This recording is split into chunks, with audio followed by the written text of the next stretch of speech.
Jesus not only bore the weight of the world and the weight of sin and death on the cross, but he resurrected after 3 days and defeated it all for us. And not only do we have eyewitness accounts to that, we also have the faith of the apostles spreading the gospel and dying for what they believed in. No one dies for a lie. On top of all this, we have archaeological evidence and scientific evidence through the Shroud of Turin, Jesus' burial cloth, that he in fact rose from the dead. It has been proven impossible that that is a forgery. And if that isn't enough for you, in Psalms and in Isaiah, we have messianic prophecies that explain Jesus' death on the cross for our sins. Psalm 22, my God, why have you forsaken me? Those are Jesus' exact words on the cross. Verse 7, all who see me mock me. They hurl insults at me, shaking their heads. He trusts in the Lord, they say. Let the Lord rescue him. That sounds exactly like what the people who were mocking Jesus while he was on the cross were saying. They were telling him to save himself. Verse 14, I am poured out like water and all my bones are out of joint.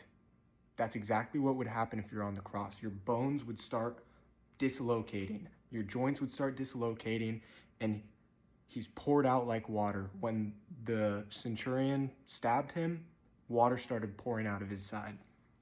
Verse 15, my mouth is dried up like a potsherd, and my tongue sticks to the roof of my mouth. You lay me in the dust of death. Jesus bore the weight of sins and death on the cross. He was laid in the dust of death. His tongue stuck to the roof of his mouth because his mouth was so dry. Verse 16, dogs surround me. A pack of villains encircles me. They pierce my hands and feet. All my bones are on display. People stare and gloat over me. Now in Isaiah 53, verse 4 says, surely he took up our pain and bore our suffering, yet we considered him punished by God, stricken by him and afflicted. But he was pierced for our transgressions, he was crushed for our iniquities. The punishment that brought us peace was on him, and by his wounds we are healed.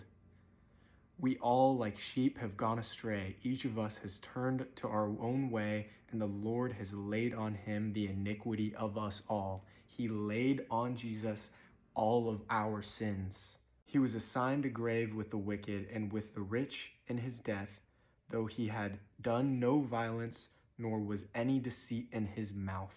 He lived a perfect life, but he bore the weight of our sin, and he paid for the weight of our sin.